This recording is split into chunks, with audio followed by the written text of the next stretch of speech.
నమస్కారం. ఈరోజు మనం బీట్ ఇజ్రాయెల్ ఇంటర్నేషనల్ అలాగే గడ్డి ఎఫ్రాయిం నోట్స్ నుండి వచ్చిన కొన్ని బోధనల గురించి లోతుగా చర్చిద్దాం. నమస్కారం. ఈ మూలాల ప్రకారం విమోచన అనేది అద్భుతాలతో కాదు, జ్ఞాపకశక్తితో మొదలవుతుంది అంటున్నారు. అవును, చాలా ఆసక్తికరమైన ఆలోచన అది. కదా, ఇక్కడి నుంచే మన చర్చ మొదలవుతుంది. పరాషత్ షెమోత్లో దేవుడు ఇజ్రాయెల్ కుమారుల పేర్లను గుర్తు చేసుకుంటాడు.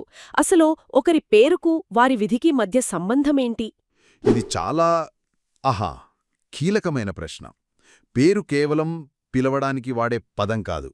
హరేజల్ లాంటి పెద్ద క్యాబలిస్టిక్ గురువుల బోధనల ప్రకారం ప్రతి పేరు రూయాచ్ హకోదెష్ నుండొస్తుంది. రూయాచ్ హకోడెష్ అంటే దైవిక స్ఫూర్తి అనా? అవును, దైవిక స్ఫూర్తి.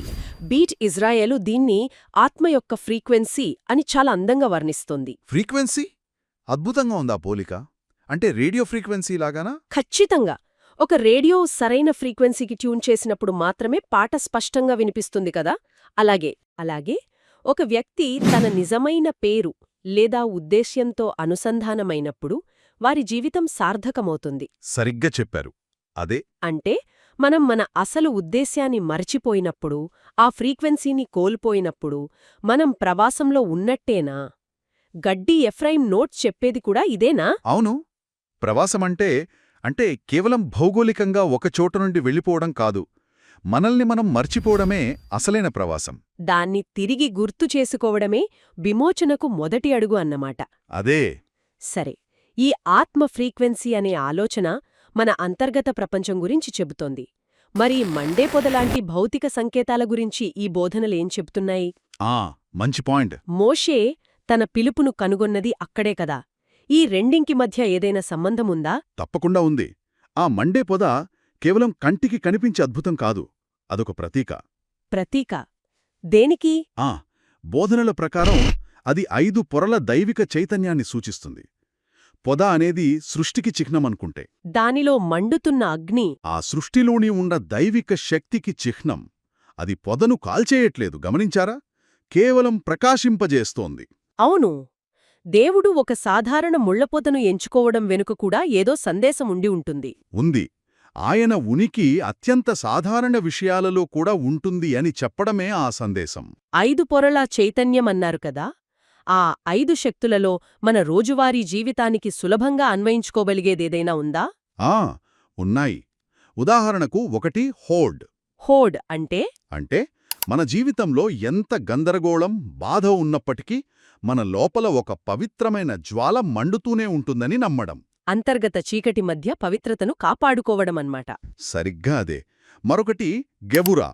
దీని ప్రకారం దేవుడు కేవలం చూస్తూ ఉండిపోడు.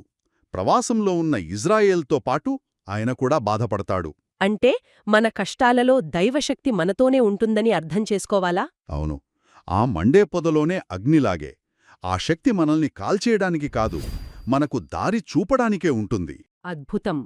అంటే మనల్ని బాధించే పరిస్థితుల్లోనే మనల్ని ప్రకాశింపజేసే శక్తి దాగి ఉందన్నమాట.